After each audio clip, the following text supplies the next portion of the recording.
Video பார்க்குற அனைவருக்கும் வணக்கம். இது உங்கள் ரெஸ்லிங் கிங் தமிழ். நான் உங்கள் ரகுமான். இன்றைக்கி நம்ம சேனலில் கிளாஸ் இன் இட்டாலி இந்த வாரம் பார்த்திங்கன்னா ஞாயிற்றுக்கிழமை இரவு 11:30 மணிக்கு, அதாவது இந்த வாரம் ஞாயிற்றுக்கிழமை கரெக்டாக பார்த்தீங்கன்னா மே 31 நைட்டு 11:30 மணிக்கு பார்த்தீங்கன்னா நெட்ஃப்ளிக்ஸில் லைவாக போடுறாங்க. அந்த கிளாஸ் இன் இட்டாலியில் இது வரைக்கும் என்னென்ன மேட்ச் எல்லாம் கன்ஃபார்ம் பண்ணியிருக்கிறாங்க, என்ன நடக்கும் அப்படிங்கிறத பற்றி லைவாக பார்க்கலாமா? மறக்காமல் சேனலுக்கு ஃபஸ்ட் டைம் வந்துருக்கோங்க, சப்ஸ்கிரைப் பண்ணிக்கோங்க. பெல் ஐக்கானை கிளிக் பண்ண மூலியமாக தினமும் போடுற ரெஸ்லிங் செய்யலை தமிழ் மொழியில் தெரிஞ்சுக்கோங்க. கிளாஸ் இன் இட்டாலியோடைய ஓப்பனிங் மேட்சை டபிள்யூலேருந்து அஃபிஷியலி எந்த மேட்சை கன்ஃபார்ம் பண்ணிக்கிறாங்கன்னா கோடி ரோட்ஸுக்கும் குந்தருக்குமான மேட்ச். ஈல பார்த்தீங்கன்னா 1 hour லைவாக போடுவாங்க அமெரிக்காவில். அதனால் பார்த்தீங்கன்னா அவங்க அஃபிஷியலி பார்த்தீங்கன்னா இந்த மேட்சை ஓப்பனிங் மேட்சாக கன்ஃபார்ம் பண்ணிக்கிறாங்க. ஓப்பனிங் மேட்சை இதை கன்ஃபார்ம் பண்ணிக்கிறதுனால ஒரு நல்ல மேட்சாக இருக்கும் அப்படிங்கிற எண்ணம் எனக்கு இருக்குது. கோடி ரோட்ஸுக்கும் குந்தருக்கும் இதுக்கு முன்னாடியே பார்த்தீங்கன்னா 2 வருடத்துக்கு முன்னாடி கிரவுன் ஜுவல் சாம்பியன்ஷிப்புக்காக ஒரு மேட்ச் நடந்திருக்கும். இந்த மேட்ச் பார்த்தீங்கன்னா அன்டிஸ்பியூட்டட் டைட்டிலுக்காக மோதிட்டாரு. குந்தர் பக்கம் இருக்கிற ஒரு மிகப்பெரிய ப்ளஸ்ஸான விஷயம் என்னதுன்னா, இது வரைக்கும் டைட்டிலுக்காக மோதி எந்த விதமான மேட்ச்லேயும் குந்தர் தோற்றது கிடையாது. குந்தர் பார்த்தீங்கன்னா ரெஸ்லிங் கெரியர்லேயே 100% மேட்ச் விளையாடிருக்காருன்னா அதில் 90% மேட்ச் ஜெயிச்சிருக்காரு, 10% மேட்ச் தான் தோற்றுருக்காரு. அந்த 10% மேட்ச்சில் நான் டைட்டில் மேட்ச்சில் இது வரைக்கும் அவர் தோற்றதே கிடையாது. அதே மாதிரி டைட்டில் மேட்ச்சில் மட்டும்தான் தோற்றுருக்காரு. ஆனால் டைட்டிலுக்காக சேலஞ்ச் பண்ணதில் தோற்றதில்லை. இப்படி பாசிட்டிவான நிறைய விஷயங்கள் இருக்குது. சில செய்திகள், சில ரூமர்ஸ் இருக்குது, அதை பற்றி பார்க்கலாம். ராண்டி ஆர்டன் இந்த வாரம் நடக்க போகிற கிளாஸ் இன் இட்டாலிக்கு வருவார் அப்படிங்கிற மாதிரி சொல்லப்பட்டிருக்குது. ஆக்சுவலி இது நான் ஆல்ரெடி சொன்னது தான். இது only for the rumour. Officially கண்டிப்பாக அவர் வருவார் அப்படிங்கிற மாதிரி சொல்லப்படலை. ரூமர் அடிப்படையில் அவர் வரதுக்கு வாய்ப்பு இருக்குன்னு சொல்லப்பட்டிருக்குது. அண்ட் சாமி ஜெய்னி நம்ம ஒரு பக்கம் பார்க்கலாம். அண்ட் குந்தர் பார்த்தீங்கன்னா இந்த மேட்ச்சில் க்ளீனாக கோடி ரோட்ஸை பீட் பண்ணதுக்கும் வாய்ப்புகள் இருக்குது. அப்படி பீட் பண்ணார்னா நெக்ஸ்ட் ஃபியூச்சர் ஆஃப் தி ஸ்மாக்டவுனா குந்தர் ஆகலாம். பட் ஆனால் கோடி ரோட்ஸ் பக்கம் நிறைய பாசிட்டிவான விஷயங்கள் இருக்குது. கோடி ரோட்ஸை டபிள்யூ பார்த்தீங்கன்னா எப்போவுமே விட்டு கொடுக்க மாட்டானுங்க. அப்படிலாம் பார்க்கும்போது கோடி ரோட்ஸ் இந்த மேட்ச்சில் வின் பண்ணதுக்கும் வாய்ப்பு இருக்குது. மேபி இந்த மேட்ச்சில் ராண்டி ஆர்டன் கோடி ரோட்ஸை அட்டாக் பண்ணும்போது டிஸ்குவாலிஃபை முறையிலையோ அல்லது கவுண்டவுன் முறையில் குந்தரை க்ளீனாக பார்த்தீங்கன்னா தோற்கடிக்காமல் கவுண்டவுன் முறையிலையோ ரோல் அப் முறையிலையோ கூட பார்த்தீங்கன்னா குந்தர் இந்த மேட்ச்சில் தோற்று போகிறதுக்கு வாய்ப்பு இருக்குது. ஆனால் எனக்கு தெரிஞ்சு குந்தர் இந்த மேட்ச்சில் க்ளீனாக தோற்று போக மாட்டார்னு நினைக்கிறேன். ஏன்னா குந்தரை பார்த்தீங்கன்னா சமீப காலத்தில் ஒரு பவர் ஹவுஸாக காட்டுறாங்க. அவர் பல பேரை ரிட்டையர்மெண்ட் பண்ணது மட்டும் இல்லாமல் லாஸ்ட் இயர் சம்மர் ஸ்லாமுக்கு அப்புறமா இது வரைக்கும் எந்த விதமான டெலிகாஸ்டிங் மேட்ச்சில் தோற்றது கிடையாது. அப்படி இருக்க வகையில் இந்த மேட்ச்சில் தோற்கிறதுக்கு வாய்ப்பு இருக்குது. வாய்ப்பு கம்மி தானே. சரி, எது எப்படி இந்த மேட்ச்சில் யார் வெற்றி பெற வாய்ப்பு இருக்குன்னு கேட்டிங்கன்னா, என்னை பொறுத்த வரைக்கும் 45% பார்த்தீங்கன்னா குந்தர் வெற்றி பெறதுக்கும் மிச்சம் இருக்கிற 55% கோடி ரோட்ஸே டைட்டில் ரீடைன் பண்ணதுக்கும் வாய்ப்புகள் இருக்குது. அடுத்த மேட்ச் உமன்ஸ்க்கான இன்டர் கான்டினென்டல் சாம்பியன்ஷிப் மேட்ச். இந்த மேட்ச் ஆல்ரெடி இப்போ நடந்து முடிஞ்சது சாடமேனோடைய ரீமேட்ச் தான். சோல்ட்ருக்கா பார்த்தீங்கன்னா தன்னுடைய டைட்டில் பெகிலிஜிக்கு அகேன்ஸ்டாக டிஃபெண்ட் பண்ணுறாங்க. சோல்ட்ருக்காக்கு சமீபத்தில் ஒரு இன்ஜுரி ஏற்பட்டிருக்கு தான். இந்த இன்ஜுரி ஓகே அப்படின்னா அவங்க கண்டிப்பாக அந்த மேட்ச்சில் சண்டை போடுவாங்க. அப்படி இல்லாத பட்சத்தில் ஒரு மிஸ்ட்ரி மேன் பார்த்தீங்கன்னா பெகிலிஜிக்கு எதிராக மோதுவாங்க. அதாவது பெகிலிஜிக்கு கண்டிப்பாக கிளாஸ் இன் இட்டாலியில் மேட்ச் இருக்குது. அது சோல்ட்ருக்கா கூடயா அல்லது வேறு யார் கூடயா அப்படிங்கிறது தெரில. சரி, மேபி இந்த மேட்ச்சில் சோல்ட்ருக்கா மோதுனா என்ன நடக்கும்னு கேட்டிங்கன்னா, கண்டிப்பாக இந்த மேட்ச்சில் சோல்ட்ருக்கா தோற்று போயிடுவாங்க.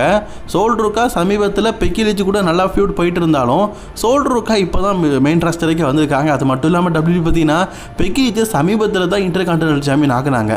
அதுக்குள்ளே தோக்கடிப்பாங்களான்னு கேட்டிங்கன்னா அதுக்கான வாய்ப்புகள் ரொம்ப ரொம்ப கம்மி. அந்த அடிப்படையில் தான் சொல்கிறேன். ஸோ இந்த மேட்சோடைய வெற்றியாளர் பெகிலிஜாக இருக்க வாய்ப்புகள் அதிகமாக இருக்குது. அடுத்த மேட்ச் நம்ம இதை பற்றி பார்க்க போகிறோம்னா, ரசிகர்கள் மத்தியில் ஒரு மிகப்பெரிய எதிர்பார்ப்பில் இருக்கிற ரியா ரிப்ளே வெர்சஸ் ஜேட் கார்கிலுக்கான உமன்ஸ் சாம்பியன்ஷிப் மேட்ச். ஏன்னா அப்படின்னு சொல்கிறேன்னா, ஜேட் கார்கில் திரும்பி வரும்போது தான் டீம் மெம்பர்ஸோட கொஞ்சம் பவர் ஹவுஸாக வந்திருக்கிறாங்க. அண்ட் ரியா ரிப்ளே டீம் பக்கம் பார்த்தாலும் அந்த பக்கமும் ஷார்லட் ஃப்ளேர், அலெக்ஸாலாம் இருக்கிறாங்க. சமீபத்தில் என்ன செய்தி சொல்லப்பட்டிருந்துச்சுன்னா, இப்போ டபிள்யூபிள்யூ பார்த்தீங்கன்னா ஜேட் கார்கில் பக்கம் கொஞ்சம் இன்ட்ரெஸ்ட்டாக இருக்கிறாங்களாம். Jade Cargill again women's champion ஆகிறதுக்கும் வாய்ப்புகள் இருக்குது அப்படிங்கிற மாதிரி சொல்லப்பட்டிருக்குது. ஆக்சுவலி ரியா ரிப்ளே இப்போ தான் உமன்ஸ் சாம்பியன் ஆகிருக்கிறாங்க. ஃபஸ்ட்டு டைட்டில் டிஃபெண்டிங்கே பார்த்தீங்கன்னா இப்போ தான் நடக்குது. அதுக்குள்ளே அவங்க டைட்டில் தோப்பாங்களான்னு கேட்டிங்கன்னா தெரில. மேபி டபிள்யூபிள்யூ பார்த்தீங்கன்னா இந்த மேட்ச்சில் ஜேட் கார்கில் கிளியராக தோக்கும் பட்சத்தில் இதுக்கப்புறமா ஜேட் கார்கிலுக்கும் ரியா ரிப்ளேக்குமான ஃபியூட் போகாது. அதனால தான் டவுட்டாக இருக்குது. ஸோ இப்போதைக்கு சில செய்திகள் என்ன சொல்லப்பட்டிருக்குன்னா, இந்த மேட்ச்சில் ஜேட் கார்கில் வெற்றி பெறதுக்கு 0.% அதிகமாக இருக்குது. அதாவது ரியா ரிப்ளே ஜேட் கார்கிலை கம்பேர் பண்ணும்போது ஜேட் கார்கிலுக்கு தான் வாய்ப்புகள் அதிகமாக இருக்குன்னு சொல்லப்பட்டிருக்குது. பட் ஆனால் எனக்குள்ளே என்ன தோணுதுன்னா, ஜேட் கார்கில் இப்போ தான் பார்த்தீங்கன்னா டைட்டில் தோற்றுருக்குறாங்க. ரியா ரிப்ளே இப்போ தான் சாம்பியன் ஆகிருக்கிறாங்க. அதுக்குள்ளே டைட்டில் தோக்க வச்சு ஒரு புது சாம்பியன் ஆக்குவாங்களா அப்படிங்கிற டவுட்டாக இருக்குது. மேபி இந்த மேட்சில் பார்த்தீங்கன்னா ஜேட் கார்கில் ஒரு டீமுக்கும் ரியா ரிப்ளை கூட பார்த்தீங்கன்னா இப்போதைக்கு ஷார்லட் ஃப்ளேர் ரிலாக்ஸாக இருக்கிறாங்க. இவங்களுக்குள்ள ஒரு கொலாபரேட் ஏற்பதற்கும் வாய்ப்புகள் அதிகமாக இருக்குதுன்னு நினைக்கிறேன்.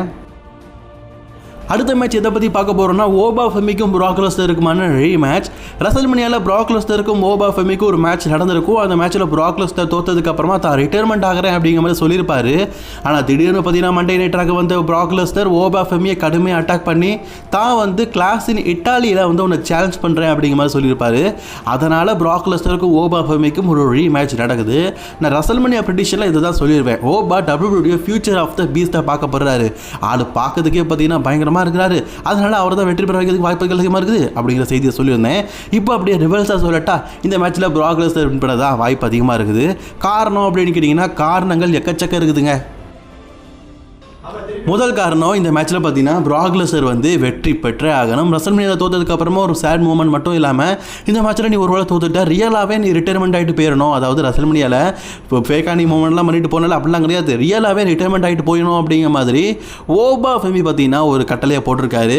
அது மட்டும் இல்லாமல் எனக்கு தெரிஞ்சு ஓபாக்கும் ப்ராகுக்குமான ஃபியூட இதோட முடிப்பாங்க அப்படிங்கிற மாதிரி எனக்கு தெரில. அகைன் ஒரு பார்ட் 3 கூட நடக்கிறதுக்கு வாய்ப்பு இருக்குது. அப்படிங்கிற பட்சத்தில் இந்த மேட்ச்சில் பார்த்தீங்கன்னா ப்ராக் லெஸ்னர் க்ளீனாக வெற்றி பெறதுக்கு வாய்ப்புகள் அதிகமாக இருக்குது. ரெசல்மனியாவில் தான் ப்ராக் லெஸ்னர் தோற்று போயிட்டார். இந்த மேட்ச்சில் ஓபா ஃபெமி தோற்று போனாலாம் பெரிய இம்பாக்டாக இருக்காது. அப்படி ஒருவேளை ஓபா ஃபெமி ப்ராக் லெஸ்னர் தோற்று போனால் கூட ரெண்டுமே ஈக்குவலாக தான் இருக்கும். அதாவது பீஸ்ட்டும் ஓபாவும் சமந்தான்ப்பா. ஒரு மேட்ச்சில் அவர் வின் பண்ணார், ஒரு மேட்ச்சில் இவர் வின் பண்ணார் அப்படிங்கிற வேறுபட தான் இருக்கும். அதனால் எனக்கு தெரிஞ்சு இந்த மேட்ச்சில் அதிகப்படியாக பார்த்தீங்கன்னா ஓபா ஃபெமி தோற்று போக வாய்ப்பு இருக்குது. அண்ட் ப்ராக் லெஸ்னர் வெற்றி பெற வாய்ப்பு இருக்குது. ஒருவேளை ப்ராக் லெஸ்னர் இந்த மேட்ச்சில் தோற்று போயிட்டார்னா இனி வரும் காலங்களில் ப்ராக் லெஸ்னரை பார்க்க முடியாது. இந்த ஒருத்த மேட்ச்சில் விளையாடிட்டு அகைன் ரிட்டையர்மெண்ட் ஆகிறதுக்காக WWE ப்ராக் லெஸ்னர் பார்த்தீங்கன்னா திருப்பி கூட்டிகிட்டு வந்துருக்க மாட்டாங்க. கண்டிப்பாக ஒரு சில மாதங்கள் இருக்க வைக்கணும் அப்படிங்கிறதுக்காக தான் கூட்டிகிட்டு வந்திருப்பாங்க அப்படிங்கிற நம்பிக்கை இருக்குது எனக்கு. அந்த அடிப்படையில் சொல்கிறேன், இந்த மேட்ச்சில் ப்ராக் லெஸ்னர் தான் வெற்றி பெறதுக்கு வாய்ப்புகள் ரொம்ப ரொம்ப அதிகமாக இருக்குது. அடுத்த match main event of the Clash in Italy. இந்த மேட்ச் ரசிகர்கள் மத்தியில் ஒரு பெருத்த எதிர்பார்ப்பில் இருக்கிற ஒரு match. Roman Reigns versus Jacob Fatu for the WWE heavyweight championship match. இந்த மேட்ச் தான் பார்த்தீங்கன்னா கிளாஸ் இன் இட்டாலியுடைய மெயின் ஈவெண்ட் ஆஃப் த மேட்சாக நடக்குது. இந்த மேட்ச்சுக்கு எக்கச்சக்க எதிர்பார்ப்பு இருக்குது, ரசிகர்கள் மத்தியில் பெரிய ப்ரெடிக்ஷன் இருக்குது. ஆனால் இந்த மேட்சை நீங்கள் ஒரு ஓவரில் பார்த்தீங்கன்னா இவர் தான் வெற்றி பெறுவார் அப்படிங்கிற மாதிரி சொல்லிடலாம். அதாவது நீங்கள் யோசிக்கவே வேண்டாம், இவர் தான் வெற்றி பெறலான்னு சொல்லிட்டு ஈஸியாக சொல்லிடலாம். ஜேக்கப் ஃபாட்டு கிட்ட ரோமன் ரெய்ன்ஸ் வந்து ஒரு கட்டளை போட்டிருக்காரு. ஜேக்கப் ஃபாட்டும் ரோமன் ரெய்ன்ஸ் கிட்ட கட்டளை போட்டிருக்காரு. இந்த மேட்ச்சில் ஜேக்கப் ஃபாட்டு வெற்றி பெற்றுட்டா ஜிம்மி அண்ட் ஜீசஸ் வந்துடணும். அதே மாதிரி ரோமன் ரெய்ன்ஸ் வந்து இவங்க பின்னாடி போயிடணும். அதாவது இத்தனை வருஷமாக பார்த்தீங்கன்னா WWE ஆட்டி படைச்சிட்டு இருக்கிற ரோமன் ரெய்ன்ஸ் வந்து ஜேக்கப் ஃபாட்டு முன்னாடி கையை கட்டிக்கிட்டு சொல்லுங்க ஏஜமா இப்படிலாம் சொல்லிட்டு இருக்கணும், இதெல்லாம் நடக்கும்னு நினைக்கிறிய? வாய்ப்பு இல்லைல்ல. பட் ஆனால் இதை தான் பார்த்தீங்கன்னா அவர் கோரிக்கையாக கேட்டிருக்காரு. சரி, இந்த மேட்ச்சில் ஒரு வேளை ஜேக்கப் ஃபாட்டு வின் பண்ணிட்டேன்னா அவங்க கேட்டிங்கன்னா ஃபியூச்சர் ஆஃப் த ரெஸ்லராக ஃபியூச்சரே பார்த்தீங்கன்னா வந்து நிற்கிற மாதிரி ஜேக்கப் ஃபாட்டு மாறிடுவார். பட் ஆனால் எனக்கு தெரிஞ்சு இது நடக்குமான்னு கேட்டிங்கன்னா நடக்கிறதுக்கான வாய்ப்புகள் ரொம்ப ரொம்ப ரொம்ப ரொம்ப கம்மி. சரி, இந்த மேட்ச்சில் ரோமன் ரெய்ன்ஸ் வெற்றி பெற வாய்ப்பு இருக்கான்னு கேட்டிங்கன்னா ரொம்ப ரொம்ப ரொம்ப அதிகமாக இருக்குது. அதுக்கான ஒரு சில காரணங்களையும் நான் இந்த இடத்துல சொல்கிறேன். ரோமன் ரெய்ன்ஸ் இந்த மேட்ச்சில் வெற்றி பெற்றுட்டார்னா ரோமன் ரெய்ன்ஸ் வந்து ஜேக்கப் கிட்ட என்ன சொல்லியிருப்பார்னா, நீ எக்னாலஜ் பண்ணணும், ஐ லவ் யூ ரோமன் அப்படின்னு சொல்லிட்டு என்கிட்ட மாலையை போட்டுட்டு என் பின்னாடி கையை கட்டிக்கிட்டு நீ வந்து இருக்கணும். அதாவது இனி வரும் காலங்களில் ஜேக்கப் ஃபாட்டு ரோமன் ரெய்ன்ஸுக்கு ஜிம்மி ஜே சோலோலாம் இருந்தாங்கல்ல அந்த மாதிரி அருமையாக இருக்கணும். ரோமன் ரெய்ன்ஸ் வெற்றி பெறதுக்கெல்லாம் பதில் ஹெல்ப் பண்ணணும். அதாவது சிம்பிளாக சொல்லணும்னா பாடி காட்டுக்கு சோடி கட்டாக இருக்கணும். இதுதான் பார்த்தீங்கன்னா அவர் ஓப்பனாகவே சொல்லியிருக்காரு. Actually Jacob Fatu Roman reigns கூட பயணிக்க வாய்ப்பு இருக்கான்னு கேட்டிங்கன்னா இருக்குது. ஜேக்கப் ஃபாட்டு ஒரு பவர் ரஸில் தான், எல்லாம் ஓகே தான். பட் ஆனால் WWE பார்த்தீங்கன்னா ஃபியூச்சரில் மீண்டும் ஒரு பெரிய ஃபியூடுக்காக ரெடி பண்ணி வச்சிருக்கிறாங்க. அதுதான் ஜேக்கப்புக்கும் ரோமனுக்கும். அந்த டைமில் கண்டிப்பாக ஜேக்கப் ரோமன் ரெய்ன்ஸை வீழ்றதுக்கு வாய்ப்பு இருக்குது. அதனால் வரைக்கும் ஜேக்கப்புக்கும் ரோமனுக்கும் ஒரு நல்ல நட்பு இருக்கிறவருக்கு மாதிரி இவங்களும் ஃபேமிலிக்குள்ளே நல்லா இருக்கிற மாதிரி அப்படி காட்டணும் அப்படின்னு நினைக்கிறாங்க. அதனால தான் சொல்கிறேன், இந்த மேட்ச்சில் ஜேக்கப் ஃபாட்டு தோற்று போயிடுவார். தோற்று போகிறதுக்கு maybe new blood line members கூட வரலாம், அல்லது ஜிம்மி அண்ட் ஜேசஸ் இருக்காங்க. என் ரோமனே க்ளீனாக பீட் பண்ணதுக்கும் வாய்ப்பு இருக்குது. சில நேரத்தில் பார்த்தீங்கன்னா சில்லா ஃபாட்டு WWEக்கு வருவார்னு சொல்லப்படுது. ஆனால் சில்லா ஃபாட்டு இன்னும் பார்த்தீங்கன்னா அதர் சிலை கம்பெனியில் சண்டை தான் போட்டிருக்காரு. இதெல்லாம் வச்சு பார்க்கும்போது சில்லா ஃபாட்டு WWEக்கு வருவாரா அப்படி எதுவும் தெரியல. இது மட்டும் இல்லாமல் ஜேக்கப் ஃபாட்டு பக்கம் பார்த்தா அவர் பக்கமும் பார்த்தீங்கன்னா அவருடைய அண்ணன் தம்பின்னு சொல்லிட்டு ஒரு கூட்டமே இருக்குது. எப்பா பேச முடியலங்க. அந்த அளவுக்கு பார்த்தீங்கன்னா எக்கச்சக்க பிளட் லைன் பிரதர்ஸ் இருக்கிறாங்க. சரி, இந்த மேட்ச்சில் ஜேக்கப் ஃபாட்டு வெற்றி பெற வாய்ப்பு இருக்கா, ரோமன் வெற்றி பெற வாய்ப்பு இருக்கான்னு கேட்டிங்கன்னா என்ன பொறுத்த வரைக்கும் ஒரு 10% ஜேக்கப் ஃபாட்டு வெற்றி பெறதுக்கு வாய்ப்பு இருக்குது. 90% ரோமன் ரெய்ன்ஸ் தான் வெற்றி பெற வாய்ப்புகள் ரொம்ப ரொம்ப அதிகமாக இருக்குது. இந்த மேட்ச்சில் ரோமன் ரெயின்ஸ் தன்னுடைய ஹெவி வெயிட் சாம்பியன்ஷிப்பை வெற்றி பெற்றதுக்கு அப்புறமா மீண்டும் தன்னுடைய டைட்டில் ரெஜினுடைய ரீட்டைனை ஆரம்பிப்பார் அப்படிங்கிற மாதிரி எதிர்பார்க்கப்படுது. அண்ட் இதுக்கப்புறமா அதாவது கிளாஸ் இன் இட்டாலி முடிஞ்சதுக்கப்புறமா ஜேக்கப் ஃபாட்டு ரோமன் ரெயின்ஸ்க்கு பின்னாடி சேர்ந்துருவார். இதுக்கு முன்னாடி ஜிம்மி ஜேக்கப்புக்கு முன்னாடியெல்லாம் பார்த்தீங்கன்னா சோலோ சிக்காவா எப்படிலாம் ரோமனுக்கு பின்னாடி சேர்ந்தாங்களோ அதே மாதிரி ஜேக்கப்பும் செய்கிறதுக்கு வாய்ப்புகள் அதிகமாக இருக்குது. சரி, இது இப்போதைக்கு கிளாஸ் இன் இட்டாலியில் இவ்வளோ மேட்ச் தான் கன்ஃபார்ம் பண்ணிக்கிறாங்க. இதெல்லாம் நடக்கும்னு சொல்லப்பட்டிருக்குது.